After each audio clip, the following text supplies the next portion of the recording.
Maraming salamat sa inyong lahat. Gusto ko lang sabihin na ang inyong kataas-taasan ay isang mandirigma.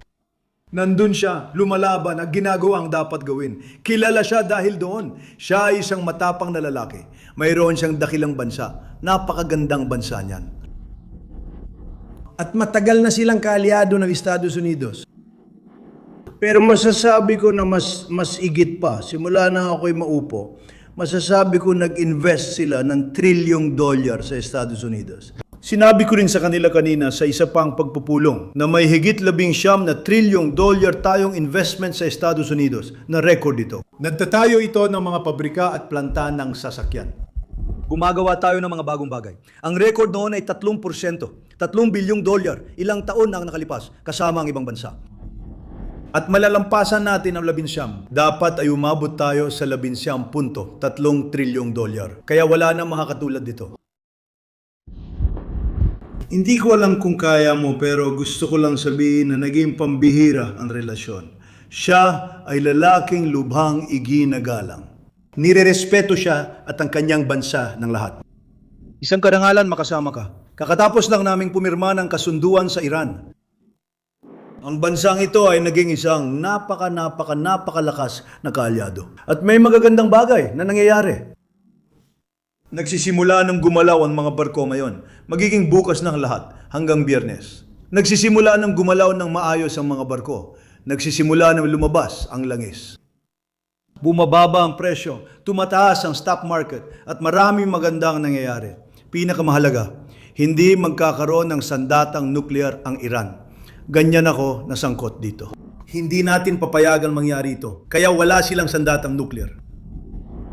Nais ko ring hilingin sa inyong kataas-taasan na magsalita ng ilang salita. Kung gusto ninyo, sasabutin namin ang ilang tanong. Maaari na po. Sa totoo lang, napakalaking karangalan, kagalang-galang na ginawang presidente na narito ngayon kasama kayo at gusto kong bigyan diin ang aming taos pusong pasasalamat na narito kayo bilang Pangulo ng Estados Unidos. Gusto kong magpasalamat ng taos puso sa inyong patuloy na suporta, sa inyong dedikasyon sa inyong mga kaibigan at sa lahat ng inyong mga kaalyado at nais kong ipaabot ang isang espesyal na pasasalamat sa inyong mahalagang suporta noong 6 linggong digmaan. Malaking bagay ito para sa amin. Ipinakita ninyo kung sino ang tunay na kaalyado at kung wala ang inyong suporta at dedikasyon, kagalang-galang na Ginoong Pangulo, hindi lamang ang aking bansa, kundi pati ang gitnang silangan ay nasa ibang at hindi tiyak na kalagayan na yon. Kaya tunay na kinagagalak ko kayong makita ngayon, Ginoong Pangulo, at salamat sa paglalaan ninyo ng inyong oras para sa amin. Marami pa tayong pwedeng pag-usapan para umusad. Paano pa natin mapapabuti ang relasyon ng ating dalawang bansa? Gustong-gusto ko yan. Salamat kaibigan ko. Kita mo, kapag sobrang yaman mo, kaya mo magsalita ng matagal. Nagtataka lang ako kung may nakakarinig nito. Kapag napakayaman mo, hindi mo na kailangan lakasan ang boses mo dahil kumpiyansa ka na. Ayos siya. May mga tanong ba kayo? Ano ang aasahan namin sa ikalawang yugto ng negosasyong diplomatiko? Sa tingin ko, mangyayari ito sa tamang oras. Pareho kaming kasali. Sa tingin ko, gusto nilang tapusin ito at gusto rin itong tapusin ng Iran. Kailangan nilang bumalik sa negosyo. Normal na ulit ang relasyon. Sa tingin ko, mangyayari ito agad. Pwedeng mabilis, pwede rin matagalan, pero pwedeng mabilis. Maraming interes sa teksto ng dokumento. Bakit hindi ilantad ang usapan? Pupunta ako. Sa totoo lang, mas gusto ko ng formal na setting bago magsimula. Pero ayos lang, magandang dokumento ito. Ano ang nilalaman? Hindi magkakaroon ng sandatang nuclear ang Iran. Wala silang mabibili, magagawa o madidevelop. Hindi sila magkakaroon ng sandatang nuclear. At masasabi ko mga 99% na ito ng gusto ko. Dahil hindi natin pwedeng hayaan mangyari yon. Hindi pwedeng mangyari yon. Hindi sila magkakaroon ng sandatang nuclear. Ngayon, bukas at libre pa rin ang kipot kahit lampas 60 araw. May nagsabing 6 lang daw libre, pero hindi totoo. Libre pa rin ito. Kapag tuluyan ang binuksan, magiging libre ito. Binabati ko ang hukbong dagat dahil napakahusay ng kanilang pagharang sa dagat. Pero sa totoo lang, hindi ko lang ito ipapahayag. Malamang ay magpapatawag pa ako ng press conference.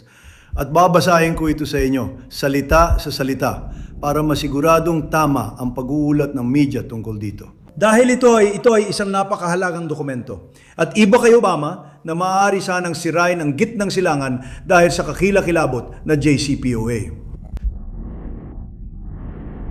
Ito ang pinakamasamaang kasunduan. Ang kasunduan ay daan tungo sa sandatang nuclear, samantalang ang akin ay pumipigil dito.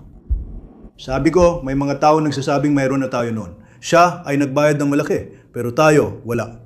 May nagsabi rin maglalaan tayo ng $300 bilyong pero hindi natin gagawin yon. May pahintulot tayong pumasok at mamuhunan kung gusto natin sa inaharap. Ngunit wala tayong obligasyon. Maaring magtagumpay ang Iran kapag nagkaroon na sila ng langis. Kung umalis tayo 1 linggo na ang nakalipas, bago ang huling 2 pag-atake, aabutin ng 20 taon bago muling maitayo ang Iran. Kaya rerepasuin ko ang dokumento kasama ang mainstream media sa loob lang ng ilang araw. Pangulo, ilang linggo na kayong humihiling na sumali ang ibang bansa sa Abraham Accords gaya ng United Arab Emirates. Mayroon bang naging pag-uusap kasama ang mga leader Arabo tungkol dito? Tungkol saan? Tungkol sa Abraham Accords? Oo o hindi? Sa totoo lang, gusto ko sana sila mapasama. Napaka-abante mag-isip ng taong ito. Isa siya sa mga unang pumasok at mahusay nakisama sa kanila sa buong proseso sa Abraham Accords. Hindi Sa palagay ko, dapat mamyari yon. Ang malaking hadlang sa mga kasunduan ni Abraham. Mayroon tayong mga original at matatalinong bansa, bawat isa. Napansin mo na, kahit nung panahon ng kaguluhan na yon, walang sumuko. Walang nagsabi, naku, susuko na ako. Wala ni isa. Palagay ko, lahat sila sasali sa mga kasunduan ni Abraham. Ang tanging alitan ay sa isang lugar na tinatawag na Iran. Naiintindihan ko yon, alam mo? Mahirap kasi natatakot ang mga tao sa Iran. Sa tingin ko, magsisimula na silang lumitaw. Magandang tanong, Presidente. Ano po ang sasabi ninyo sa mga Republikano tulad ni Senator Lindsey Graham na nadududa tungkol sa MOU? Para kay Lindsey na nagdududa? Oo, sandali. Si Lindsey, mapapasama siya. Mabuti si Lindsey, ayos lang si Lindsey, hindi siya nagdududa, ayos na ayos siya.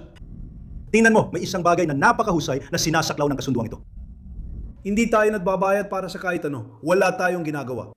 Mas mataas na ngayon ang mga merkado kaysa noong nagsimula tayo. Tandaan niyo yan, ang stock market ay nasa 2,500 puntos o higit pa. Mas mataas kaysa nung tayo. Oo, talagang kahanga-hanga. Oo. Ang kasunduang ito ay para hindi magkakaroon ng sandatang nuclear ang Iran. Hinding-hindi, kailanman, sa anumang pagkakataon. Ang iba ay hindi mahalaga, sa totoo lang. Sinabi rin ni Graham na dapat ipadala sa Kongreso para sa pagsusuri ang anumang kasunduan sa Iran. Gagawin mo ba yon? Hindi ko kailanman naisip yon, pero gagawin ko. Wala akong pakialam. Ibig ko sabihin, alam mo, ang mga demokrata, alam mo, tinatawag namin silang mga demokrata dahil mga tanga sila. Ang mga demokrata ay, gusto ko may parating sa Kongreso na hindi nila dapat aprubahan. Sigurado ako makukuha ko ang pag-aproba dahil sinusunod nila lahat ng utos ko at gusto nilang gawin ang kabaligtaran. Hindi naman talaga gumagana para sa kanila yon. Oo, gagawin ko. Hindi ko pa naisip dati, pero gagawin ko at ipapaabot sa Kongreso. Gusto ko ang ideyang yon. Mag-isa ka lang, suwerte mo. Sino bang tatanggi dito? Sige, hayaan sila magkasandatang nuklear. Sasabihin nila, dapat meron sila. Mababaliw sila. Nagustuhan ko ang ideya, ipinadala ko na sa Kongreso. Ginoong Pangulo, may balita na po ba sa inyo ang plano ng pag-atake para sa USC event sa White House? Oo, napigilan ng FBI ang pag-atake. Hindi, wala akong narinig tungkol dyan. Pero napanood ko, ang nakita akong pag-atake ay yung mga malalaban. At nakita rin niya, sa totoo lang, nakaupo siya sa bahay, sa kanyang magandang palasyo at pinapanood niya yon. At ang galing nilang lumaban, sa totoo lang, tama, pinakamagaling. Pinakamagaling. Ang husay nila. Yung huling laban na yon ay brutal. Grabe.